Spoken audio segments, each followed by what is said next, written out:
From the land of partially frozen lakes, this is 10,000 Takes, brought to you by Minnesota Score Radio.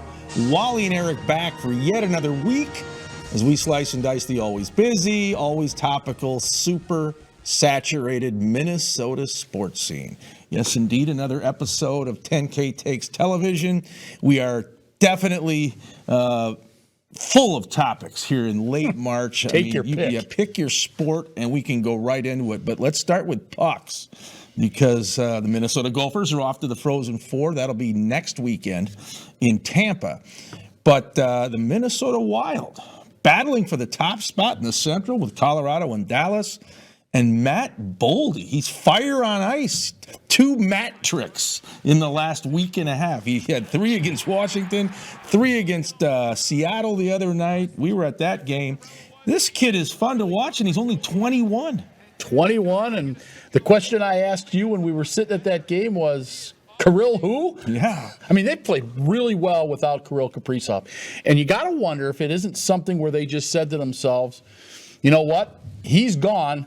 Whoever's in the room is going to have to pick up the slack, and turns out right now it's Matt Boldy. Now they've gotten some great play out of Johansson, and that's been a trade that's kind of flown under the radar. You know, everybody was worried about, going out and getting some big name. Well, they brought Johansson back, and he has really made a difference because he's setting these guys up, Boldy in particular. Yeah, that line now of Marcus Johansson and Matt Boldy and Joel Eriksson, they are clicking. And things should only get better when Kirill Kaprizov comes back. And then when you start to focus on the playoffs, a guy like Kirill draws so much attention. He's a magnet. I mean, everybody's going to Kirill. They're trying to frustrate him and shadow him and take him off his game. Well, if you do that, you also know you can get burnt by guys like Matt Boldy or somebody else in that lineup. They have a lot of weapons. The goaltending really has gotten better as the season's gone on with Philippe Gustafsson and Marc-Andre Fleury. Defense is playing well.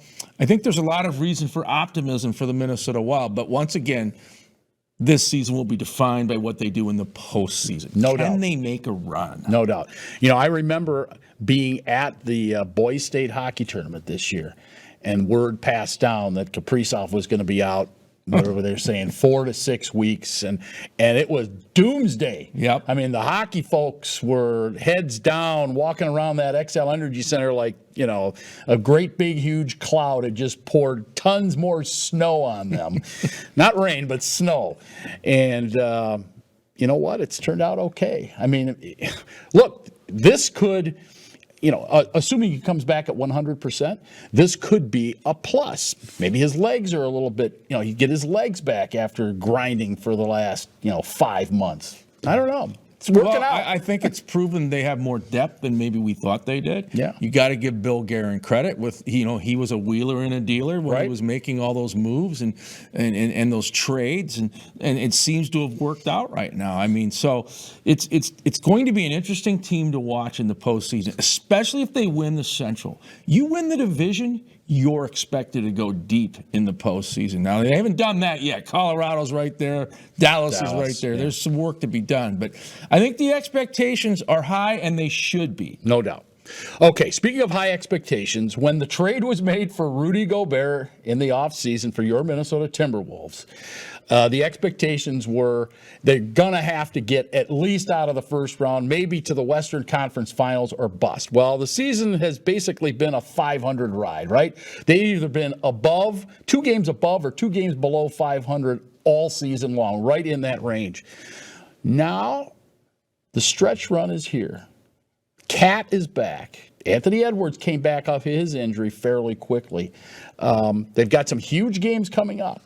But if they can keep playing like they've played on the road, not necessarily at home, but on the road, maybe this works out. Maybe they get one of those top 6 spots and they don't have to play a play-in game. Well, and I think that's the key. Finish 6th or higher. That line of demarcation is 6. If you're 7 or below, you're in a play-in. then it's a dice roll. You don't know how it's going to go. You don't know if you're going to be home or away. And, to be able to go to San Francisco the other night and beat Golden State, they'd lost to the Warriors on the road 12 straight times before that victory. That includes games in Oakland. Both sides of the Bay Bridge, they were losing, but they get a win. And it was a clutch win, with Cat sinking the 3-ball, and they get the crucial turnover that Draymond Green threw the ball away. And then you look at winning the next night in Sacramento, a team that has a pretty good lock on that 3 seed in the West. So the Timberwolves now suddenly seem to be trending up when just a week and a half ago they were trending down. They're a stock market team, though. They're a blue chip one day, and then all of a sudden they're down the next. So I don't know which kind of team they're going to have, but I think they have a good shot at the postseason. I like what Naz Reid brings to the table. I think he has been really good. You were wondering whether he's going to play at all when Rudy and Cat are active, right? I think that Coach Finch has figured out a way and knows that he needs to have him on the floor with one of those two at all times, basically. Yeah, no doubt. Naz Reid is a glue guy.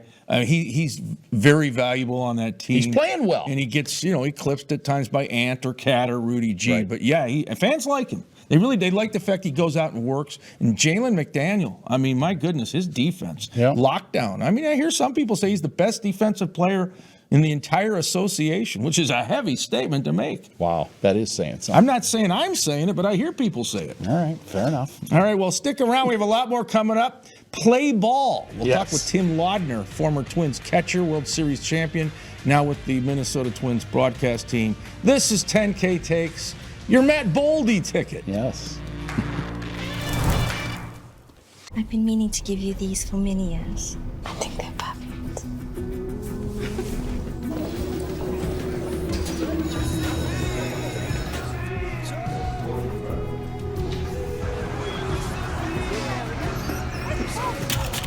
Maya?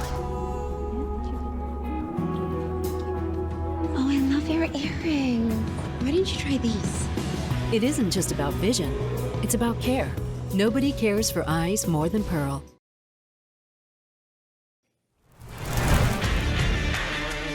$10,000 takes, and we're going to talk some baseball now. I know it doesn't feel like baseball weather quite yet. It's still March. Well, yes and no. It feels more like January at times. I know I got about 5 feet of snow piled up and down my driveway. But let's talk baseball. The Twins beginning, and why not? Let's talk to Tim Laudner, the former Minnesota Twin, of course, 1987 world champion, currently broadcasting as an analyst pre- and post-game. Tim, welcome to the show again. And let's get right out of the box. Let's get right to it. What are things that you are concerned about? What are things that you are, how should I put this, excited about with the Minnesota Twins 2023? Let's start with the things that I'm excited about. I'm actually excited about the fact that the Minnesota Twins are going to roll out, in my estimation, 5 guys in starting rotation that are capable of a level of consistency. And I don't think the starting staff has seen over the last number of years. There have been a number of times over the last number of years the Twins have tried to do what you might call gaps, guys that they were trying to refresh. And it appears to me that this Twins ball club has 5 guys that are capable of pitching deeper into the ball game if they're allowed to pitch ball games. So the 5 guys that they're going to start: Lopez, Sonny Gray, Joe Ryan, Tyler Mahle, and then finish up with Kenta Maeda. And Maeda, there's a little bit of a question mark, but I think he's healthy. I think he's capable of eating innings, coming off of a season that he didn't pitch after Tommy John surgery. So we'll keep our fingers crossed a little bit for Maeda, but the season before, he was pretty solid. So hope that he can get back to his form and do so early in this 2023 campaign. We'll see what happens. But I'm excited. And it's a little bit more than my fingers crossed for the starting. I think that they're capable of eating up some. Tim, Sonny Gray has been very candid and blunt about not being happy with, only going 4 or 5 innings as a starter. Do you think Rocco's going to stretch these guys out? I mean, if they're as good as what you're saying, don't you want them to go into the 6th or 7th if they have their stuff that day or night? Well, let's face it. There were probably more innings thrown by the bullpen last year than what was needed. Now, the Minnesota Twins also, their starting pitchers last year pitched, I think, the second least number of innings all across the 30 teams in Major League Baseball. So Correct. If you look at some of the championship teams from last year, these are the guys whose starting rotations pitched the most of the 30 Major League Baseball teams. So if you want to be in one of the top tier teams, your starting pitching has to carry you. We have not yet reached a point where we have more resources at the back end of the game than we do the front end of the game. And so if we're going to put our resources to the front end of the game, these guys got to be able to go out there and eat up the innings. Now, I also think that some of the rule changes help these guys go ahead and pitch into the ball game. There's going to be a lot less sitting around. There's going to be a lot less time spent in the dugout. You can go out to the mound and deliver your pitches in a timely manner. You better, otherwise you get penalized. And then get your hitters back into the dugout and let them go to work offensively for you. So I think with the pace of the game, it's going to allow these guys to also pitch deeper into the ball game. I've heard kind of the flip side of that, and give me your take on that because they don't have the opportunity to take a deep breath in between pitches or barely in between batters, that they're going to have to be, they're just going to have to be in better shape and ready to go, certainly time-wise, but what about physically? Do you get tired? You need to take a breather, walk off the mound, walk around for a few seconds? I can't believe that would even come up. That's not an issue. It should not be an issue. These are world-class athletes. These are some of the best athletes in Major League Baseball. And Bert Blyleven always said that the best athletes are on the mound. Well, there you go. Get the ball and pitch. Mark Burley never had a problem. In fact, Mark Burley, during the course of his career, was timed at delivering a pitch within about 6 seconds. And so when you think about 15 seconds, when you think about 20 seconds, that's a long time. Considering Mark Burley used to deliver the pitch in 6 seconds. Now, if you can get 3 outs, and we've seen examples of guys during training recording 3 outs by throwing the ball over the plate in a lot less time than somebody last year took the time to deliver 1 pitch to the plate. And so, if you want to rest, get 3 outs and go sit in the dugout. There's no reason to be walking around the mound. There's no reason to be looking into the skies for divine intervention. You have the stuff to be able to get Major League hitters out. Go ahead and throw the ball over the plate. Let your fielders make some plays behind you, and get your boys back in the dugout so that they can provide some offense for you. Yeah, and if I can expound on that, Tim, with this pitch clock, in theory, it keeps your defense more involved. They're not, standing there staring at the sky and counting the clouds, and especially in these cold weather games early in the season. And also on the flip side, the batter has to make sure he's in the box on time too, right? That's going to affect the hitter? Well, of course. And in my mind, I have my fingers crossed that we're going to see a better brand of baseball, a brand of baseball that we haven't seen in quite some time, and a brand of baseball that we have spent so much time over the last number of years putting all of our resources into the information superhighway, and to develop a level of analytics so that we try to prepare these players to the best of our abilities with this level of analytics. Well, I got to tell you something. One of our old baseball was think long, think wrong. Get in, throw the pitch, put the number down, throw it with some conviction. If you spend all of your time as a pitcher-catcher combination concerned about the tendencies of all 9 guys that are coming up to the plate, you're missing the point, because the point is that you're going to go with Pablo Lopez's best stuff. You're going to go with Sonny Gray's best stuff. You're going to go with Joe Ryan's best stuff. Most of the time, you don't care about the 9 guys that are coming up to the plate. You want your pitcher to use his best stuff to get him out. Now, you can make in-game adjustments along the way, and I think that there was at times analytics played a part in not allowing people to make in-game adjustments. And I think that we're going to see a higher level of that. Offensively, we spend so much time thinking about what it is that the pitcher's going to throw to us. My former teammate, Ken Herbeck, he always said, empty head, full bat. Well, how much simpler can you make it? See the ball, hit the ball, put the ball in play. And the experience that you gain and everything that you put in the back of your mind and in the forefront of your mind as you play the game, that's called experience. The more experienced players are going to rise to the top as we see this game transpire during this 2023 season. That's what I think. Well, one of the big bugaboos for the Twins last year was keeping guys healthy. We see that Byron Buxton's going to start out at DH for the most part for the first month at least. But we start out without Jorge Polanco and without Alex Kirilloff. What are your thoughts about keeping guys healthy and not having those 2 guys in particular?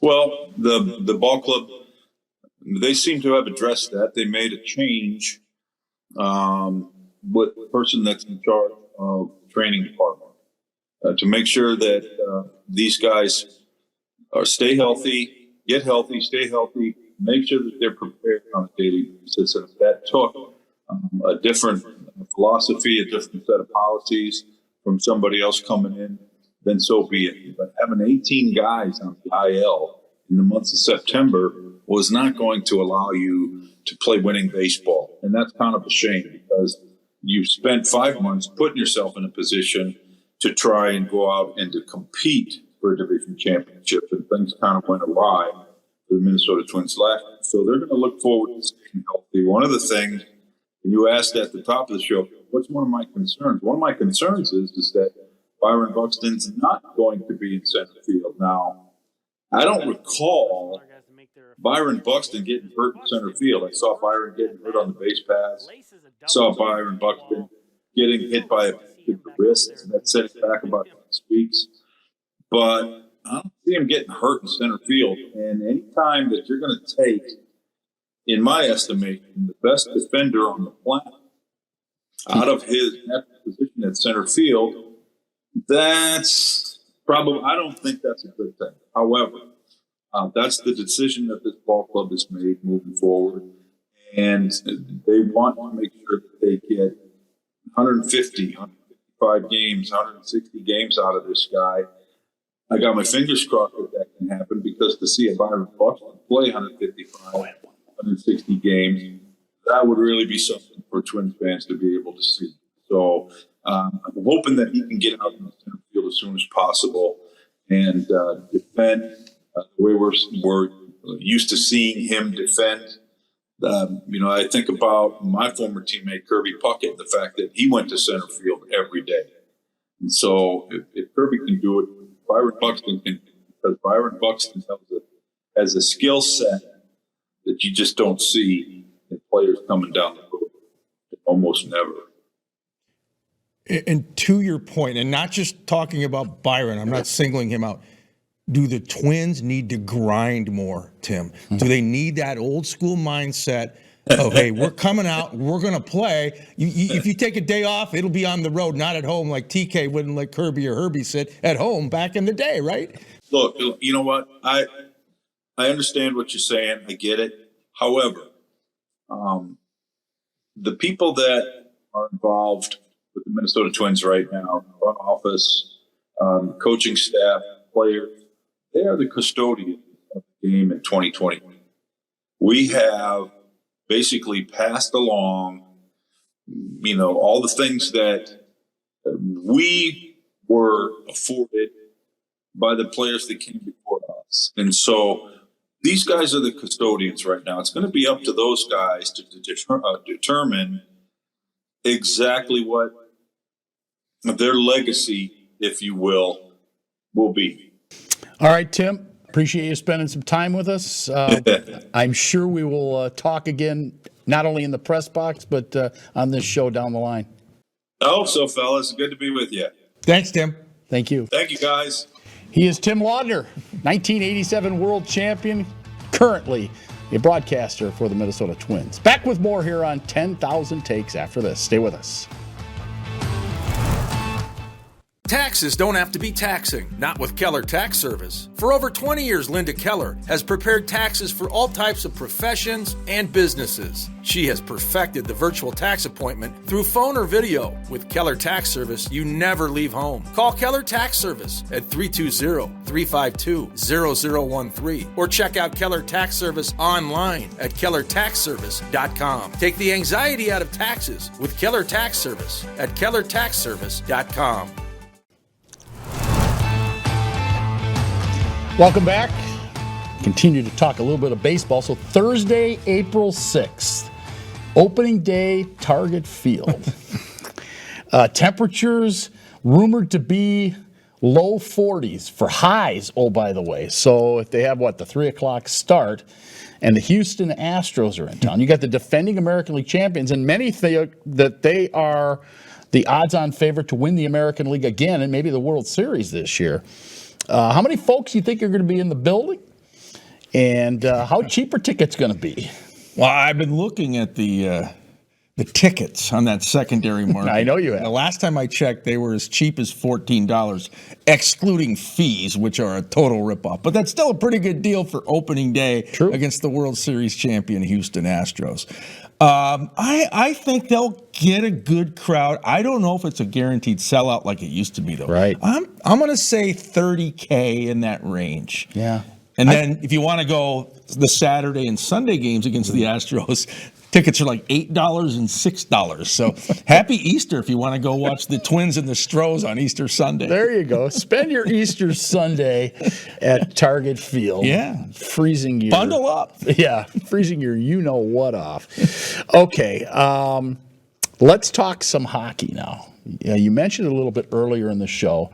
Your Golden Gophers have made it to the Frozen Four. Now, earlier this year on this show and on our radio show, you have been banging that drum basically all season long. They have to win it all this year is what you've been saying.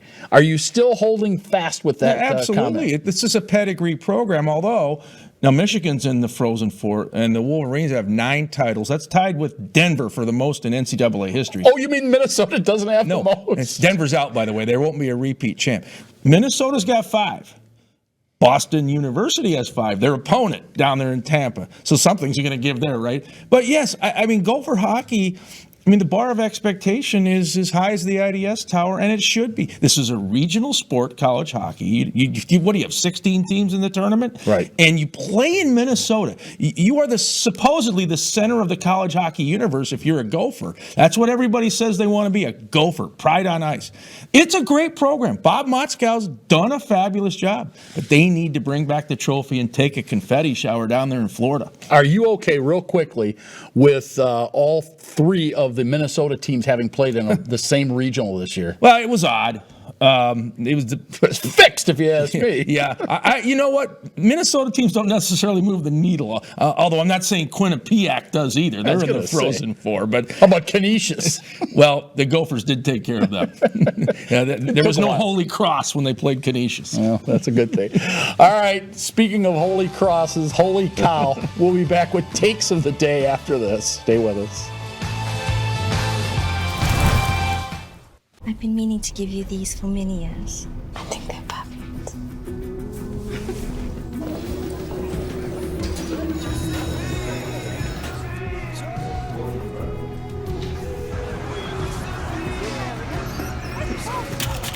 Maya? Oh, I love your earring. Why didn't you try these? It isn't just about vision, it's about care. Nobody cares for eyes more than Pearl.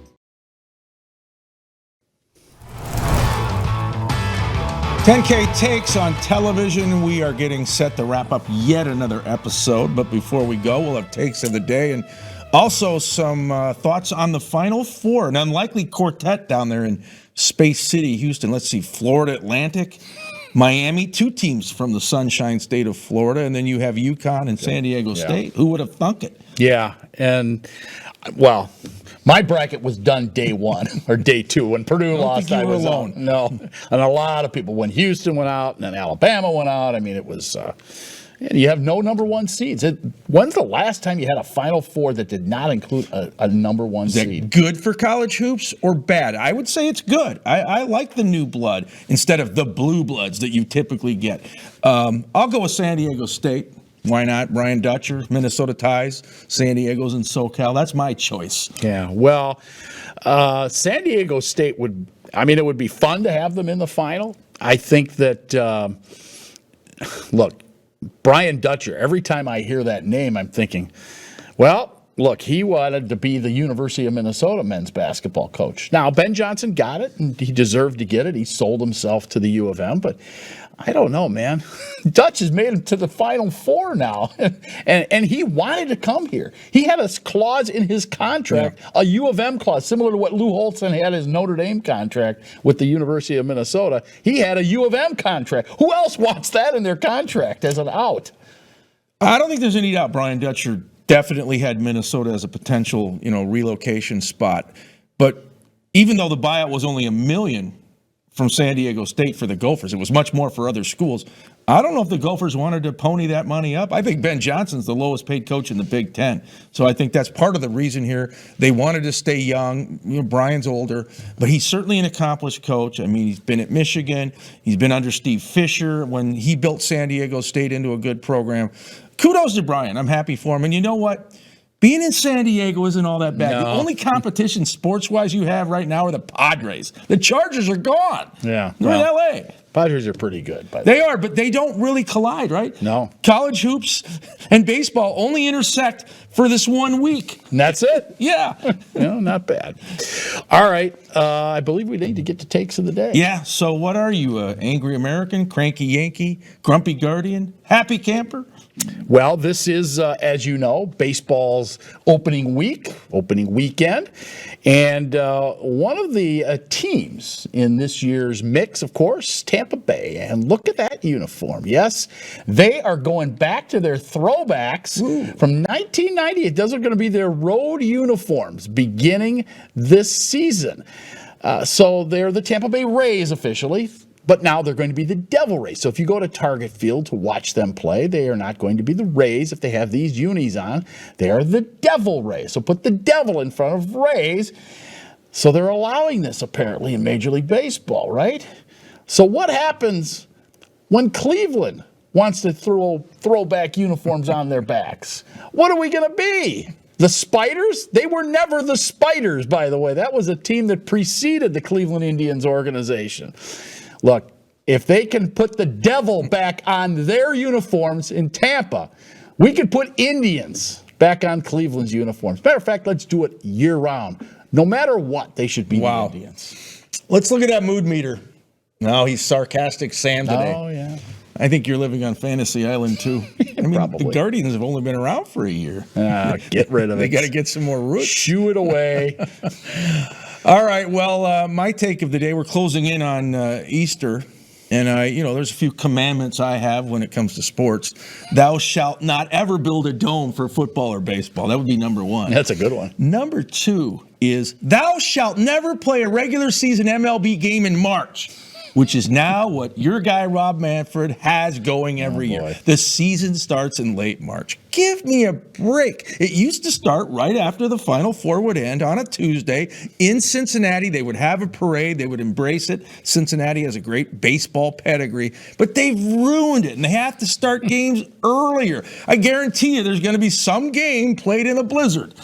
At least one. At least it won't be in a dome. But my point is, can't we wait until April? Do we have to ruin everything? Yeah, it sure seems like we push everything back. Oh, my goodness. I mean, you got baseball year-round now, basically. Yeah. Like all the right. NFL. On that note, let's FedEx out the thank yous. One to David Weld, also to Tim Laudner and Rocky. For Wally, I'm Eric saying so long. We are 10K Takes, your sports ticket.